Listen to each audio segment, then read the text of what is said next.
Do I owe people my vulnerability, or am I allowed to grieve in my own way? Recently, I had an experience. One of my best friends, she was celebrating just a huge milestone, something really, really exciting, something honestly we've been praying towards for a few years now. And so she was having an event to celebrate this. And I was so excited. We have been planning, like, girl, okay, we're going to do this, this, and that. Like, what's going on with this? Did you send a message to the people to invite them? What's going on? And 2 days before I was supposed to fly out to the event, something happened with my flights and I was not able to go. And man, that sucked. That really sucked. When it happened, I was just like, oh my gosh, this is crazy. I cannot believe, Lord, why is this happening? How did this literally happen days before I'm supposed to leave? What the heck? And it's interesting because I am often someone who is, pretty communicative and in tune with not just my emotions, but it's important for me to communicate that. In this situation, I was very clinical, like very logical and straight to the point, like, hey, this is the situation. As far as right now, unfortunately, it's looking like I'm not going to be able to come. And it started to really make me think, as someone who has struggled with people pleasing before, what I'm terming as performative emotions. And I'm defining that as really the pressure to display emotion in a way that reassures others, even if it's not how we are actually processing. So it made me start really thinking about, in that moment, though I'm normally more emotional, I was very direct and to the point because I really felt like this is her thing. I don't want to take away from what she has going on. Like, yes, it's disappointing, but she has so many other amazing things happening. I don't want to make this about me. I really wanna show up for her and support her in any way that I can. So in my mind, I'm thinking I'm protecting her. I'm just gonna, like, deal with it on my own, but I just wanna, like, kinda be straight to the point and let her know. The thing about people pleasing, it really teaches you how to comfort and amplify the comfort of other people. And so even in crisis situations, even in disappointment and grief, you're thinking about how are people perceiving you, right? Because you don't want to be misunderstood. I didn't want to perform grief and I still wanted her to know, like, I care about you. I'm really upset, really frustrated, and yet I there's nothing physically that I'm able to do in this moment.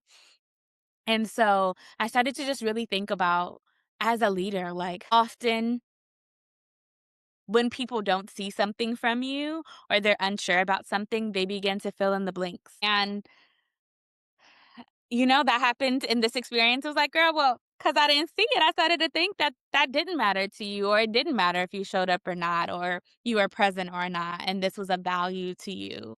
And so it really caused me to think about, in some ways, my lack of vulnerability in that situation had allowed me to, like, separate a little bit or isolate. I'm going to, like, do my thing over here and process on my own. And I want you to, have the space that you need to keep going and to process and keep pressing.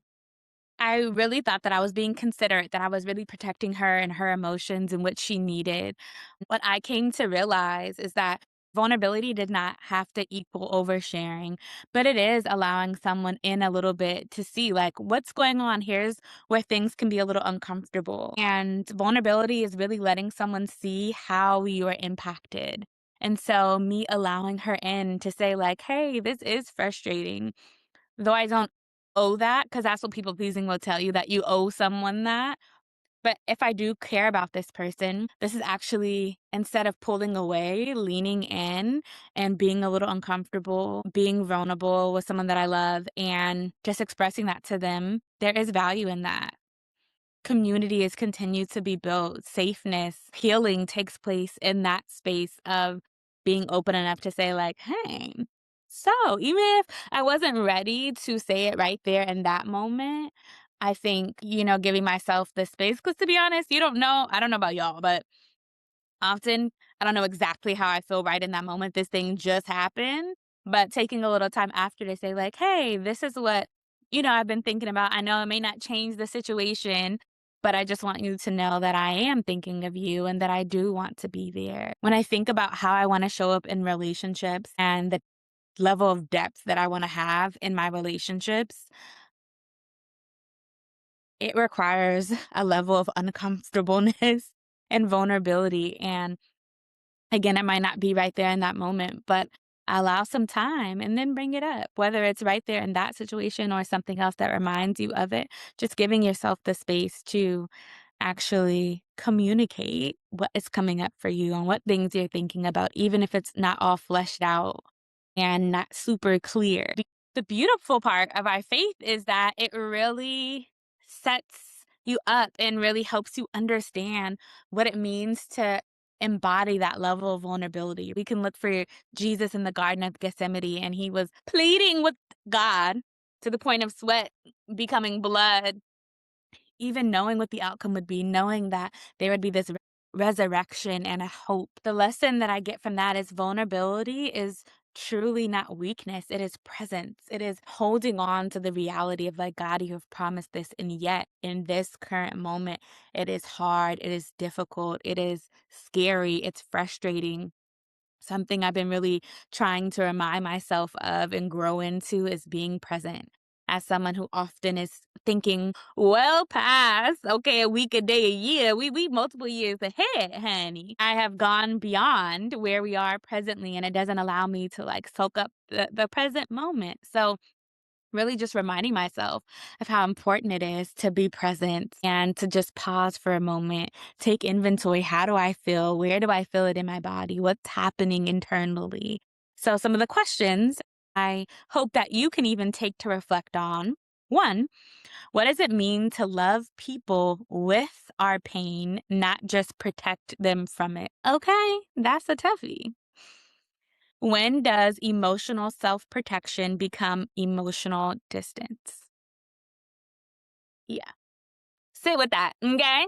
Because in our world where we're so quick to drop somebody, to ghost them, to be like, this is not good for my mental health, something that I'm so grateful for, having long standing relationships in my life, family, friends, that we've gone through some things over the years, and I'm such a better person for those things that it's stretched me and grown me significantly. I'm so grateful for their grace towards me, dealing with all my shenanigans, okay? And I'm so thankful that neither one of us gave up and that we kept growing towards one another. So I'm grateful for that. And just closing out here, I'm really learning that grief does not need to be performed, but vulnerability does need to be shared if I want connection. And so I'm still figuring out where that line is. What connection requires can be tough at times, can be uncomfortable, but how much it is worth being uncomfortable for that moment, and the depth and the growth that can take place and the healing that can take place. And I think often as leaders, people don't need you to perform the emotion, but they do need you to be human and to be reachable. I often think, especially in the corporate space, we are, we prize and celebrate people who can be emotionless. I'm often coaching leaders who are having a hard conversation with one of their staff members, excuse me, and want to ignore the fact that like you're giving them hard feedback. Yeah, I would be a little defensive about that. I would be a little frustrated or feel a little vulnerable or exposed because somebody is telling me something about myself that maybe I'm not ready to own. I'm not ready to be honest about. And I think it's okay to name that when you're having the conversation with somebody like, hey, I'm seeing kind of a shift in your energy and I could be off. How is this sitting with you? And maybe you're not ready to talk about it right now, but I just want to open up the space so when you are ready, we can circle back to it. And I think that's so important. Being human, not having this perfect facade. And it allows people for you to make mistakes. Because when you have this, as a leader, when you have this perfect image, when you do make a mistake because it's inevitable, there's very little leeway for that to happen if you've projected that, like, I do everything right, the right way the first time.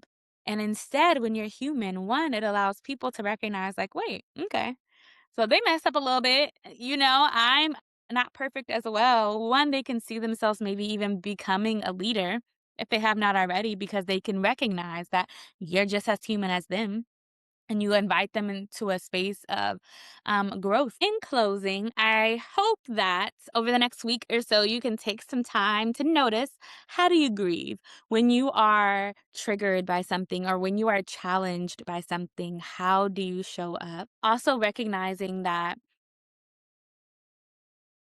intimacy and encounter connection with people, it requires risk.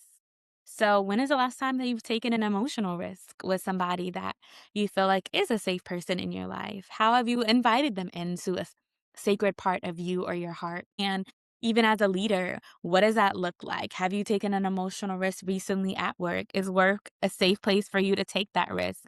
Maybe not everybody is a safe person, but is there someone who is, and how can you challenge yourself to keep showing up in a way that feels authentic, it feels honest, it doesn't feel forced, or you're not trying to control someone's perception of you or try to hide your humanity? What does it look like to show up fully and wholly as you? Let me know in the comments or email me. I would love to hear your feedback and your thoughts. Thank you.